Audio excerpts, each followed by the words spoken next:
Welcome back. President Trump now says that if Attorney General Jeff Sessions had told him he was going to recuse himself from the investigation into the Russian election meddling, he would have never appointed him. In an interview with the New York Times, the president said this, quote, Jeff Sessions takes the job, gets into the job, recuses himself, which frankly I think is very unfair to the president. How do you take a job and then recuse yourself? If he would have recused himself before the job, I would have said, thanks, Jeff, but I'm not going to take you. It's extremely unfair, and that's a mild word to the president. Joining us right now, former Deputy Assistant to President George W. Bush, Brad Blakeman, is here. Brad, good to see you. Thanks so much for joining us this morning. Thank you. What did you make of the president's comment? I mean, it's, you know, on the one hand, I understand the point that the president is making. On the other hand, this is his attorney general to speak publicly to the New York Times against him. What's your reaction?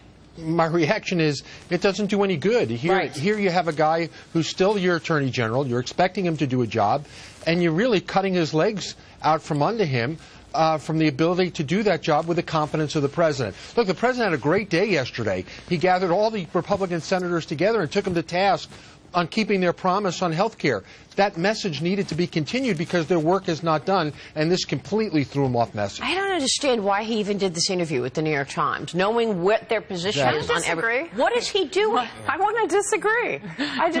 One, it's being characterized as throwing Jeff Sessions under the bus. He doesn't throw Jeff Sessions under the bus as Attorney General. What he did was he threw under the bus his decision to recuse himself, which Trump is justified in being really TO'd at this. Yeah, I agree with that. Because, in fact, Jeff Sessions did not collude or have conversations with the Russians. He happened to be at a reception where Russians were present. That is not the same thing, and it was not grounds for recusal. Why did he recuse himself? He should not have recused himself. It has opened the door to this Pandora's box of Washington's special investigator metastasis, which we've all seen happen before, and there's no reason for Trump shouldn't be upset. And he is sending a signal to every other appointee, which is you do not buckle to these little nigglings because they're always going to be trying to do this. You stand firm. You're part of the solution. You're right, Heather. Just really quickly, Jeff Sessions knows that the president already felt this way. Right. I mean, it's been that's true. But to go out public on it like that. That's the thing.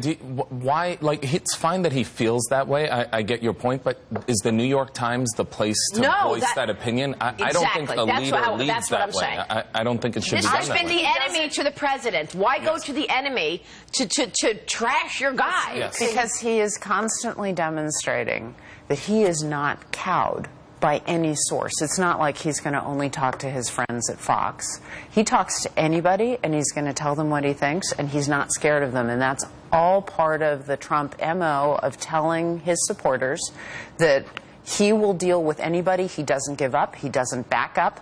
He stays on message, and he will take on any and all comers. He does care a little too much what the New York Times thinks about him. Yeah. He's a guy who grew up in Queens, and there's some sort of like shout out to Queens. Badge of honor. It's a the New York Times is paying attention to me. Remember when the House Republicans pulled the original health care vote?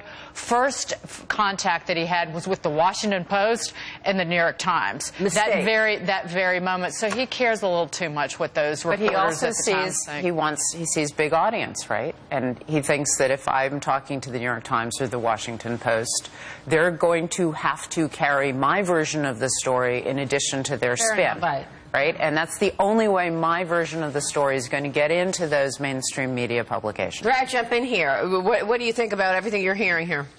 Well, I have to disagree that Donald Trump hurts himself when he takes himself off message on the big-ticket items that he needs to get done.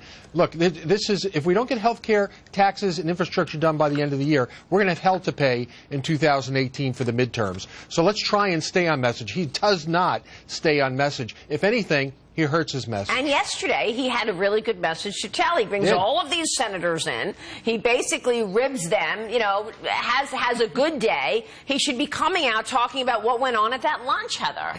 Well, I agree, but there's a lot on Republican health care messaging that leaves a great deal to be desired, and that would be the least of it. Yeah, that's for sure. Let me ask you this, because we're now learning that President Trump's eldest son, Donald Trump Jr., his former campaign manager, Paul Manafort, and his son-in-law, senior advisor Jared Kushner, are expected to testify before Senate committees next week, Brad. A new poll from Fox News finds that a majority of registered voters, 56%, disapprove of President Trump's handling of the Russia issue. What do you make of these numbers? What could the president do to boost them?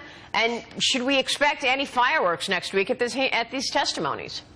Well, my advice is stop talking about the Russia investigations. Most of the American people outside the Beltway are sick of it. And the good news is but now they've got to testify, so the story continues. They're testifying. Yeah, the ones that will testify before the public, that's going to be fodder for the left and for the media to use against the president. There's no question about it. But Jared is testifying behind closed doors, so it's going to be interesting to see what leaks out from the testimony he's about to give that is not going to be public. But the president is the best advice I can give the president is, look, you have the perfect out not to talk about Russia. You have a special counsel. You have an investigation swirling. It's best to say nothing. I agree with you. It's Mike Murphy. I think, agree with your points. I think the one thing the president needs here is to realize the more friends, the more people he can have on his side, the better. Like, you know, you catch more honey, you catch more bees with honey than vinegar, right? So I think he needs to have more people with him having his back rather than pointing his finger or sticking his finger in people's eyes. Whether it be about Russia, Jeff Sessions, anyone in particular, I think he needs people lined up behind him to fight with him and help him get his points across. One of the really grim things is your comment, we'll see what leaks out. That we are so expecting Washington to automatically leak what is supposed to be confidential and private and behind closed doors is a real symptom of the greater problem that's going on. Some of the leaks have been coming from within the White House, so that also begs the question of who within the Trump administration is out to get the very man they work for. Well, but the intelligence community is also undermining him, has been from the get-go, right? So there are all these Obama holdouts there, so there's potential leaks right there. Yeah, absolutely. Yeah. And some of the never-Trump contingent as well. They're not inside, they're outside. Is it time to ask the question, does the GOP want this president to succeed? I think for sure. I mean, Brad, what's going on with health care, tax reform? Is the GOP behind this president?